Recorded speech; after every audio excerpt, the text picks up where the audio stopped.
غزل څو شعرونه وړاندې کومه.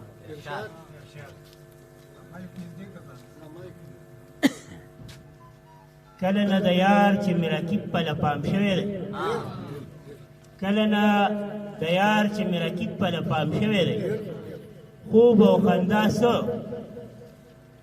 چې واړه ژوند مې نیلام شوی دی.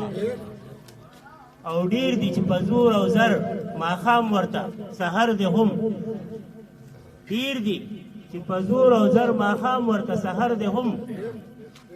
مونږه بدنصیبو ته سحر هم ماښام شوی دی.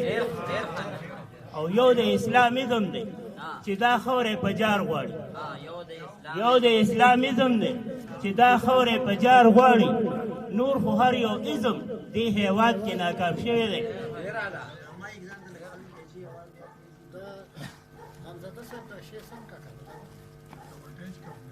او ډېر که هنرمن یو، ډېر که هنرمن یو، خو غربت راته خندان دی خپل. ډېر که هنرمن یو، خو غربت راته خندان دی خپل. ځکه مو د ژوند ګاډی په هر ډګر جام شوی دی. او ما وې که زما دی زما ذات پورې محدود به، ما وې که زما دی زما ذات پورې محدود به. حسن د اشنا مې د باران غوندې عام شوی دی.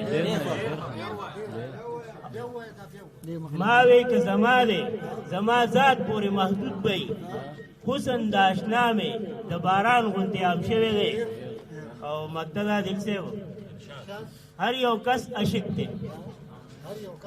هر یو کس عاشق دی، ولې خوار غریب انجم دلته.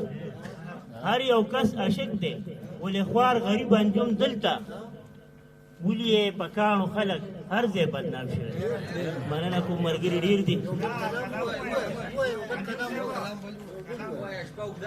د دې سټیج نه به دا پیدا اوچته کړمه چې شاعران ملګري ناست دي، انشاءالله وینا به هم کوو. خو د یار حسین پښتو ادبي ټولنې د سوري لاندې به انشاءالله په 8 مارچ باندې چې د اتوار ورځ ده کخیرې اوان آباد یار حسین کې انشاءالله 9 بجې دروازې مشاعرې نو شاعرانو ملګرو ته خو دعوت عام دی. انشاءالله بیا هم پردن کوشش کوو چې دغه کو. خو د دې سټیج د پیادې نه مې دا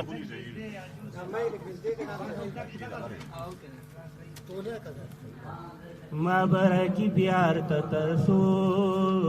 ترسون پریدي مینه د ګل سوپا ازغون پریدي.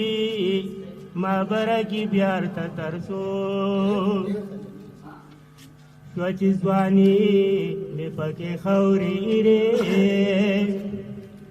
شو چې ځواني مې پکې خوري ری. یار مې پاغه چم کوسون پریدي ما برکی بیار ته ترسون. د پښتنو لوړو شملو هم د جرګو نظر شم، د پښتنو لوړو شملو هم د جرګو نظر شم. ولې جانان څوک په جرګون پریدي ما برکی بیار ته ترسون. خلک لګیا د نفرتونه ویشي، خلک لګیا د نفرتونه ویشي.